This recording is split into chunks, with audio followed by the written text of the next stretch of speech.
It's ridiculous. They need to get rid of all of it. The BBC is a sham. And I think it should be defunded forthwith. You know why. Let's talk about the BBC, because we haven't done it for a couple of hours. The BBC is a disgrace. It's as simple as that. Front page of The Sun today, BBC covers up Fleur's Strictly tumble. You might have seen this story. Strictly is a show which has many, many listeners and viewers, something that I don't particularly watch, but the viewers, those of you who watch it, have been hoodwinked, right? Because Fleur East, who apparently is somebody who was on the X Factor. I'm not really that familiar with her. I don't know much about her. But she's in a dance routine with her partner, Vito Coppola. Sounds like something like The Godfather. Apparently she fell over a light. But that was okay, because what the BBC decided to do was to let her have another go. Now, normally speaking, in any situation, if you fall over and you lose the plot on the dance floor, you don't go through to the next round. But she fell and was given a second chance. And guess what? The BBC kept it secret from their viewers. The BBC thought, stupid viewers, they're too stupid to understand what's happening here, so we won't show that particular tumble. But what we will do is give her and Vito another go. And that way, they will be able to actually get through to the next round. She apparently fell face first, dragging her 30-year-old partner down with her. After picking themselves up off the floor, the shocked pair were checked over by medics before being allowed to restart. And they were later voted through by the 4 judges. Not before they gave the axe to EastEnder James Bye. Bye-bye, James Bye. He went off and didn't come back. This doesn't seem to me to be entirely in the spirit of what Strictly is supposed to be about. It's supposed to be a relatively live show, isn't it? I know that they record bits of it, but you're not supposed to be able to give people a second chance. It's a bit like having an Olympics 100 metres final, and just because somebody falls over at the start, they decide to rerun it. If you fall over, it's your fault, isn't it? But it got me thinking, what else is the BBC covering up?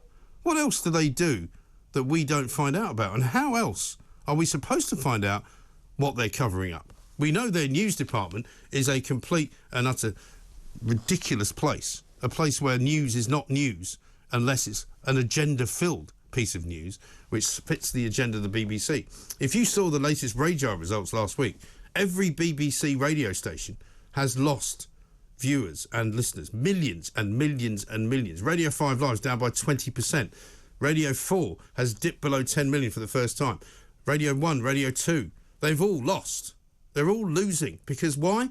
Nobody believes the BBC anymore. Nobody thinks the BBC is up to snuff. They're talking about shutting down a load of local radio stations. Good.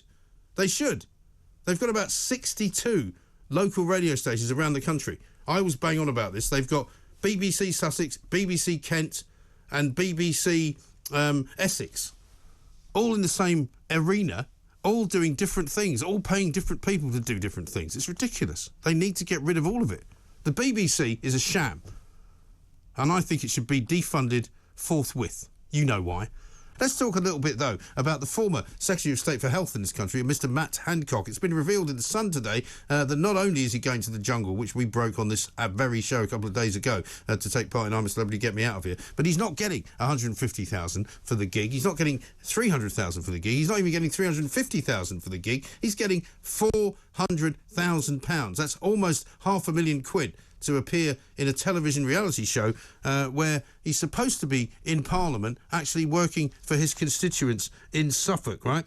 In Exning, there is a woman called Sharon Twite, who is the landlord of the White Swan, which is in Hancock's constituency. She said, he's let us all down. It's an absolute disgrace. He should not be going and making vast sums of money during a cost of living crisis in this country. And the idea that he claims he's not doing it for the money is for the birds. Absolute rubbish, absolute nonsense. Of course he's doing it for the money. He claims he's going to be campaigning on behalf of his problem with dyslexia. Well, I'm sorry. He's managed to even upset the people at Channel 4 because he was doing a show with them about the SAS, which apparently is not going to air until after I'm a Celebrity goes out.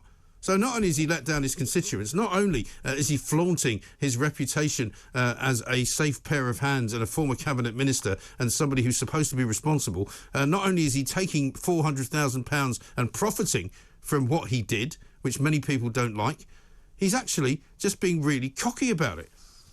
So people are going to vote and vote and vote for Matt Hancock to do some terrible things while he's in the jungle, and it will probably serve him right. But quite frankly, it's extraordinary, is it not, that some of these MPs are so out of touch with the communities that they serve that they think everyone will think it's all right, that it's quite funny.